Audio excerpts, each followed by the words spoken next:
Oh, hello, this is Tak Chung from Walk with Tak. Welcome to my YouTube channel. If you enjoyed this video, please like, subscribe, and share. If you like to cook every day and do not get bored, then my fast cooking system is a cooking system that you should consider. With template-based cooking, you can cook any dishes without recipes. Consequently, you can tailor a dish like this fried rice exactly how you like it. This video is a good example of template-based cooking with no recipes, just imagination. After I heat up the wok, I add 3 tablespoons of canola oil to my Cucina 14-inch stainless steel wok. I heat up the oil until it just starts to smoke, and then I turn down the heat. I let it to smoke gently for about 15 seconds.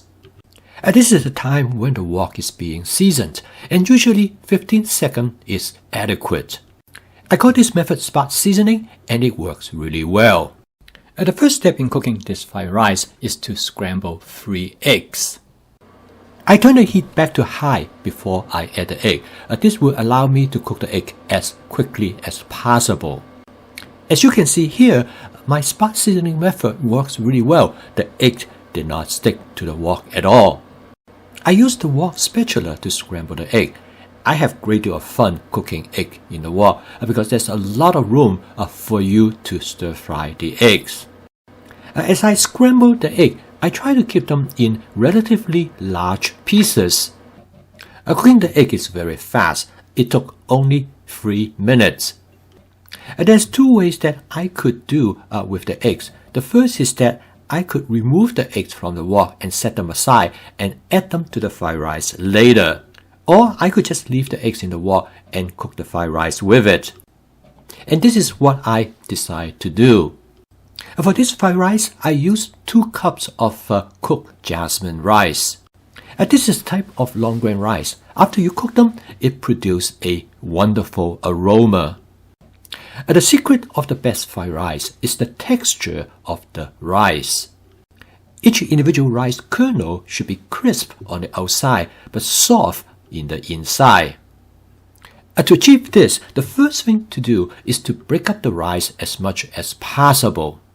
I use a kitchen utensil known as a hamburger meat chopper to break up the rice. As the name suggests, this cooking utensil is designed to break up ground hamburger meat. Based on its design, it is also perfect for breaking up rice when making fried rice. The best type of rice to make fried rice is long grain rice. If you don't have jasmine rice, you can use any type of long grain rice. A freshly cooked rice is not suitable for making fried rice because they contain too much moisture. The best way to make rice for fried rice is to cook more rice than what you need for the meal. Then you store the extra rice in the refrigerator, and this will help to dry out the rice. A cooked rice has a great shelf life, and usually it lasts up to 2 to 3 weeks. After breaking up the rice sufficiently, I next switch to my wok spatula. At this point, it is important for you to keep an eye on the heat. Because after the rice has heated up, they might get burnt if you don't stir them fast enough. You want to have enough heat so the rice kernel will take on a slight crispy texture, but you definitely do not want to burn them. So keep an eye on the heat of the stove. Turn it down when you notice that the rice kernel is getting burned. Having a good wok spatula is very important in making fried rice because it will allow you to stir as well as to turn the ingredients rapidly. The wok should be large enough that will allow you to stir fry the content without any spillover. For most home kitchen, a 14-inch wok is about the right size. This is the reason my Cucina 14-inch stainless steel wok is my everyday wok. The wok should have a well-seasoned non-stick cooked surface so that nothing will stick and burn to the bottom surface of the wok during cooking. The basic fried rice template is extremely flexible with many possibilities for modifications. You can add many different kinds of ingredients to the fried rice as long as you follow these two criteria. First, the ingredients should be cut to the size that will fit the fried rice. Second, the ingredients should be already cooked, or it could be cooked rapidly.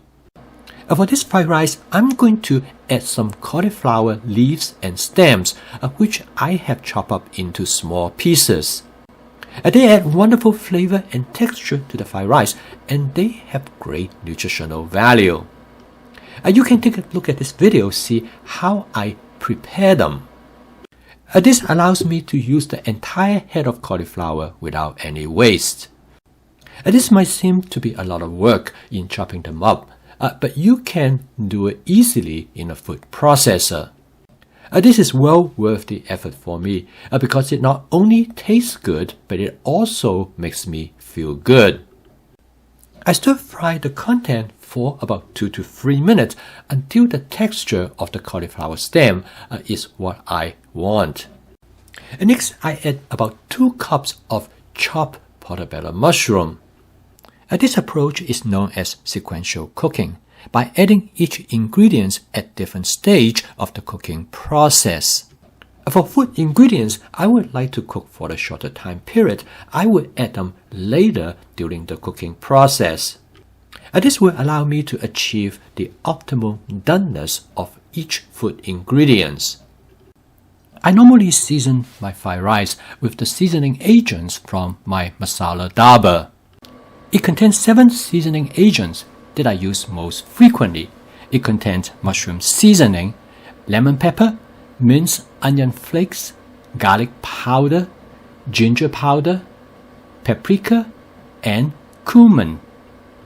And I use various combinations as well as the different ratios each time to season my fried rice. Scallion is also essential for me when I make fried rice. It gives the fried rice a freshness as well as some color. This is usually how I season my fried rice, and I might top it off with some oyster sauce or soy sauce. However, I decided in cooking this fried rice, I'm going to be adventurous. In the refrigerator, I found a free cheese blend that my wife purchased. It contained Asiago, Parmesan, and Romano. My wife loves cheese, and I think she will enjoy having this cheese in the fried rice. This is an interesting fusion approach because normally Chinese fried rice do not contain cheese. Earlier, I have used this cheese blend in an egg dish, and it turned out really well. And based on the cauliflower as well as the mushroom that I have put into this fried rice dish, I think the cheese will work out well. I also have some kai seed that I have been experimenting to incorporate into my dishes. I really enjoy the texture of the kai seed, and I decided I'm going to try it in the fried rice. And after a few quick mix, the dish is ready to serve. The total cook time of this dish is a bit less than 10 minutes.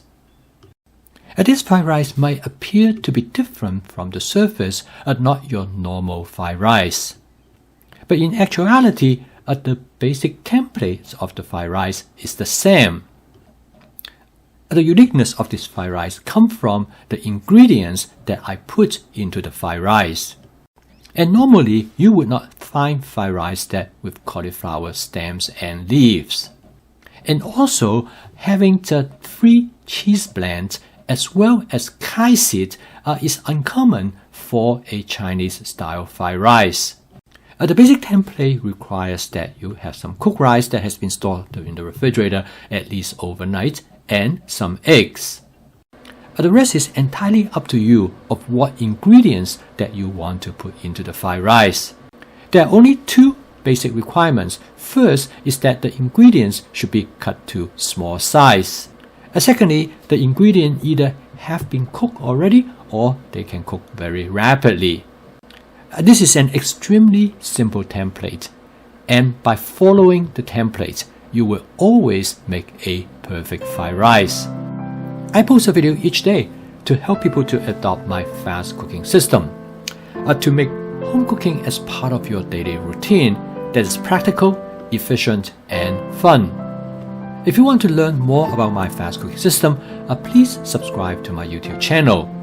Keep on cooking. I will see you tomorrow.